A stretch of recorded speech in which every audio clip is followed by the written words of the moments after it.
Gobierno de Javier Milei en el comienzo de su gestión. Esto implica desde luego una reducción del valor del tipo de cambio para los importadores y al mismo tiempo también implica que bueno, hay una suerte de tendencia del gobierno a empezar a quitar impuestos, ¿no?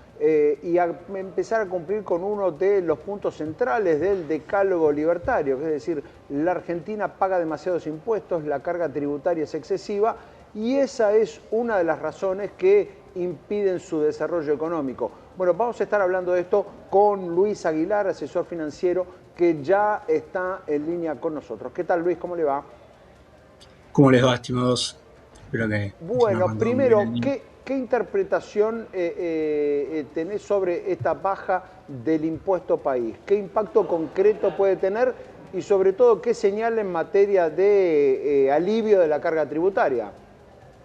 Creo que hay dos caras de la moneda, ¿no? Una Ujú. cara que es positiva, que ya la estamos empezando a ver desde el principio del mes, con algunas automotrices muy importantes, por ejemplo, que han bajado los precios across the board, eh, que eso obviamente tendrá un impacto para una porción del índice deflacionario sobre la inflación, que va a compensar de una manera la suba energética, por ejemplo, de los costos de energía en base a quita de subsidios, que por un lado siguen arreglando el lado del gasto público y por otro lado siguen reajustando los precios relativos, que es una de las cosas más importantes que tenía que hacer el gobierno para normalizar la inflación, ¿no?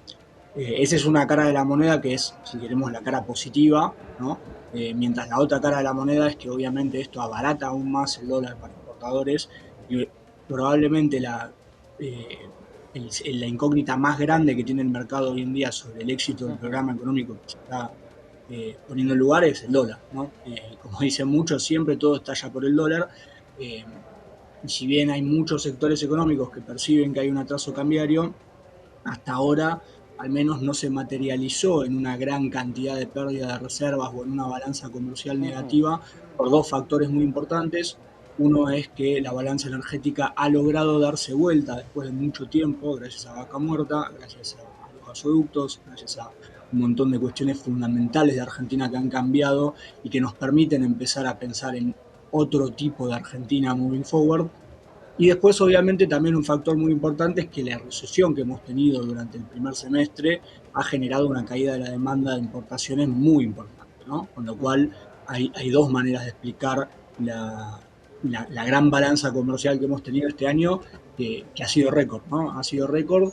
Entonces, por un punto, debido a este hito, si se quiere, de lograr dar vuelta a la balanza comercial energética y haber realmente un cambio en términos fundamentales en la matriz productiva argentina, y por otro lado, una cuestión más bien eh, transitoria de los ajustes que se hicieron sobre la economía para lograr el superávit público, que ahora que ya estamos empezando a ver signos de recuperación económica en varios sectores, probablemente empiecen a poner más presión sobre las reservas. Ahora bien, Justo Luis, ustedes, sí, se sabe, me meto en el tema fiscal, siempre sobre fin del año suele subir el gasto, eso pasa siempre, las distintas áreas del Estado empiezan a cerrar el año y empiezan por ahí a cumplir con algunos compromisos que habían demorado. Ahora, a comienzos del año siempre se dijo esta forma de tener superávit,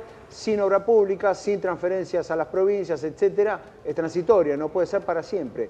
Ya estamos en septiembre y estamos igual, digamos. En ese sentido, Milei ha sorprendido a propios extraños y ha conseguido sostener eso. claro, a ver, es claro que el compromiso con la famosa motosierra, que al principio se debatía y la polémica era si era motosierra, si era licuadora, bueno, fue motosierra, fue claro que fue motosierra. Si bien hubo claros componentes de licuación, los componentes de licuación fueron más bien transitorios y los componentes de la motosierra no solo fueron permanentes, sino que cada día hay nuevos componentes de la motosierra. Por ejemplo, esta semana se comenzó a analizar entre 120.000 y 160.000 pensiones por invalidez, que bueno, en muchos casos aparenta ser que no son todas válidas en términos efectivos, Y bueno, ese tipo de revisiones constantes son los que le dan como la certeza al menos al mercado de que del lado del gasto está todo cuidado.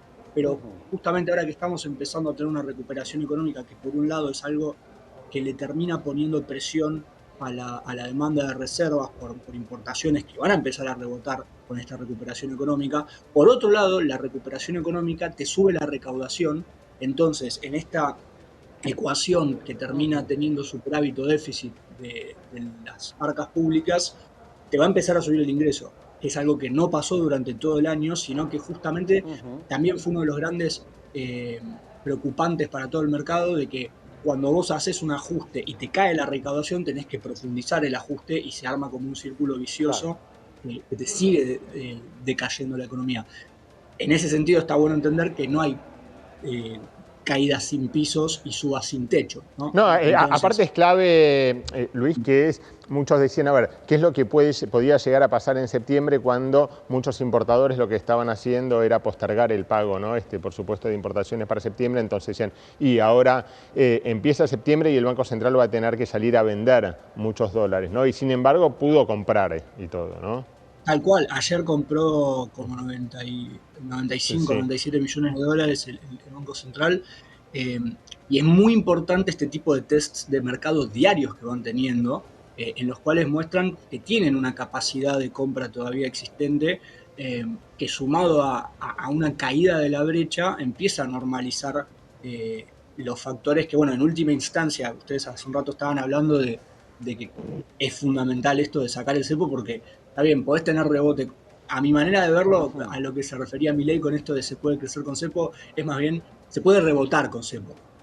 Después no podés crecer a largo plazo de manera consistente y alcanzar nuevos techos. Sí, podés rebotar y quizás llegar a lugares donde antes Claro, estuviste, pero lo si que querés pasa que ahí crecer. también se mezclan las expectativas que generó el discurso oficial, el discurso de Milei, sobre todo en campaña, donde el cepo era de las primeras cuestiones a eliminar, digamos, como que el cepo era una traba para todo. Y ahora, una Cuando vez sos sentado, gobierno, cuando sos gobierno, por ya supuesto, cambia. teorema de Baglini, Sí. clarísimo, digo, ahí empezó a ver que quitar el cepo era mucho más difícil y, por supuesto, también es mucho más cómodo seguir teniendo esta inflación a la baja. Sí, tal cual. Obviamente el mismo cepo es lo que en cierto punto termina poniéndole un piso a la inflación con el crawling peg, eh, pero a su vez, si, no sé, hoy en día está en 1250 el tipo de cambio libre, si vos haces desde el tipo de cambio importador, ¿no? Una devaluación Claro. del 15% para machar todos los tipos de cambio, podés tener un salto inflacionario. El tema importantísimo en esto, que por eso dicen que uno de los, o mejor dicho, lo que se busca para levantar el cepo de una manera que no influya la cantidad de stocks tanto que tenés para hacerlo y que se pueda realizar, es tener los flujos acomodados. Y la mejor manera de tener los flujos acomodados es llegar a la triconvergencia de tasas. Es decir, el crawling peg, la tasa de política monetaria y la inflación vayan las tres a la par. Ese número, bueno, el número que ya tenemos hoy en día, que puede ser el indicativo de a dónde estaría esa triconvergencia, es el 2%. Ahora, Bien. tenemos que ver estos últimos meses en los cuales la inflación está de cierta manera encontrando un piso transitorio, a mi manera de ver, que probablemente se rompa en septiembre. Por Ajá. esto que ustedes estaban diciendo, no sé, el adelanto de bienes personales es una aspiradora de pesos. La moratoria fiscal, está bien, el segmento que más condonatorio era venció en agosto, pero todavía sigue habiendo moratoria fiscal. En vez de perdonarte el 70% de los intereses punitorios, para el mes de septiembre, por ejemplo, se te perdona el 60%. Eso es una aspiradora fiscal. Está Y claro. otra cuestión muy importante es el rendimiento que está teniendo el Tesoro en las licitaciones y renovaciones del ECAPS, que justamente ustedes estaban hablando de ahora que se venían dos grandes vencimientos. Por ejemplo, la semana pasada en la licitación que hubo, se eliminó la tasa mínima, que eso es muy importante, la está empezando a poner el mercado, ahora la tasa mínima ya no hay premio de cierta manera garantizado por el Claro. Tesoro, sino que se va a dar por el mercado. Y lo que estuvo pasando en todas estas licitaciones fue que la tasa indicativa, que es la última LECAP que sale, de hecho ya lograron construir la tasa a un año, ha salido por debajo, constantemente por debajo de las tasas de mercado. Si bien la tasa nominal del 3,7, 3,8% no nos puede parecer tanto, versus un 3,9%, por ejemplo, esos 10 puntos básicos nominales que se ahorra el Tesoro en tasa representan millones de dólares mensuales que el Tesoro tiene que dejar de hacer el esfuerzo de cumplir para superávit financiero, ¿no? Bien, está Entonces claro, eso le así hay, empieza a dar claro. más sostenibilidad. Está Sí. claro que allí también hay tarea por desarrollar. Luis, muchísimas gracias por estos minutos. Un saludo. No, por favor, que tengan buen día. Luis Aguilar, asesor financiero y CEO